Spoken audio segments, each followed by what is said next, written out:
Greetings students. Today's topic of the day is National Green Tribunal under environmental law. Before understanding or getting on to the definition of National Green Tribunal, let's understand the difference between a tribunal and the court.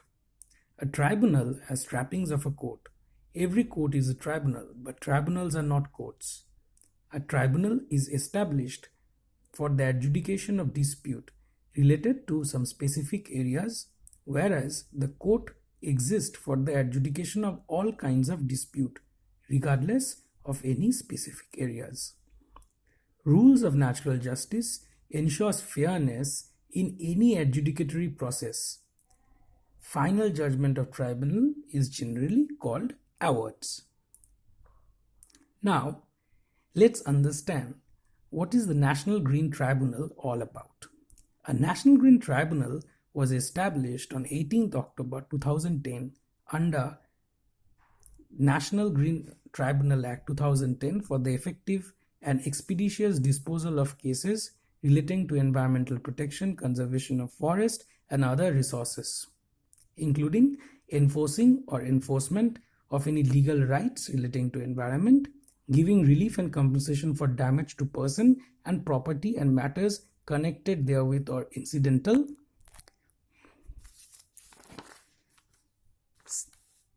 It is a specialized body equipped with necessary expertise to handle environmental disputes involving multidisciplinary issues. And lastly, the tribunal is to make effort for the disposal of application or appeals finally within 6 months of filing of the cases. So, initially the NGT was planned to set up at 5 places of sittings and follow circuits procedure of making itself accessible. New Delhi is the principal place for the sitting of tribunal and Bhopal, and Pune, Kolkata and Chennai are the other 4 places of sitting of the tribunal itself. So, NGT was developed for the fast and effective means to dispose of any problems arising out owing to pollution, to conserve the forest resources, and it has enhanced expertise in handling different kinds of environmental dispute where multidisciplinary issues are connected with. Now moving off to the composition of NGT. NGT comprises of both judicial and expert members as adjudicators.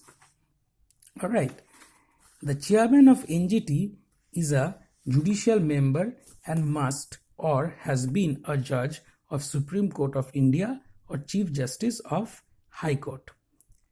The chairman is appointed by the central government in consultation with the Chief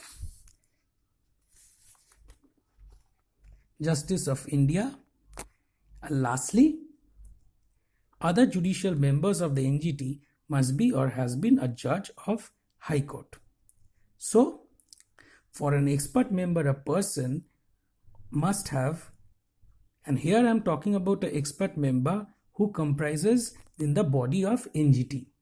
So, an expert member or a person must have a doctorate degree in life sciences or physical sciences with 15 years experiences in respective field of forest and environment in a reputed national level institution or administrative body with an experience of 15 years, including experience of 5 years dealing with environmental matters in the central or state government or reputed national level institution.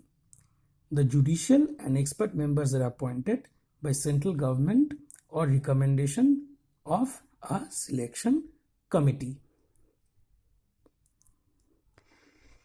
Now, let us see the jurisdiction of NGT. Jurisdiction means authority. Alright.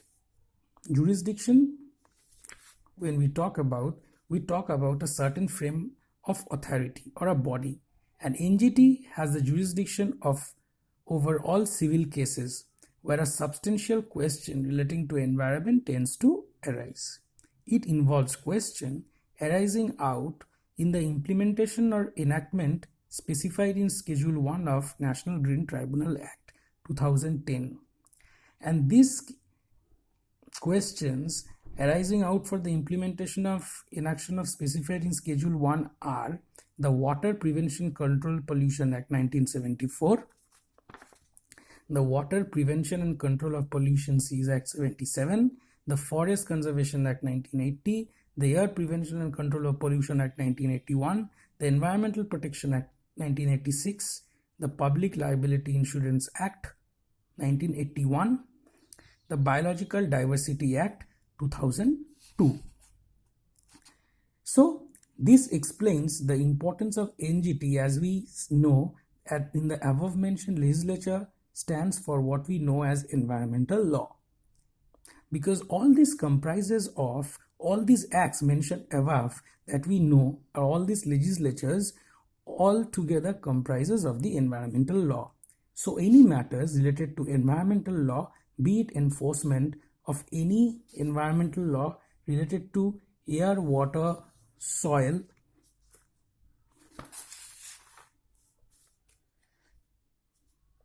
pollution, forest conservation, biological diversity, of any environmental protection, we have NGT for it. So hereby, this is what we see, that is all about NGT. Now, this is not where NGT ends, because today we had covered the meaning of NGT, the composition of NGT, and what NGT is all about, and the legislatures connected with NGT. In the next lecture or in the coming classes, we'll see what are the functions of NGT. How does NGT function? Because that is another important topic which we need to cover. So for now, this will be all it. In the next class, we'll be covering the functions of the NGT itself. Thank you, class.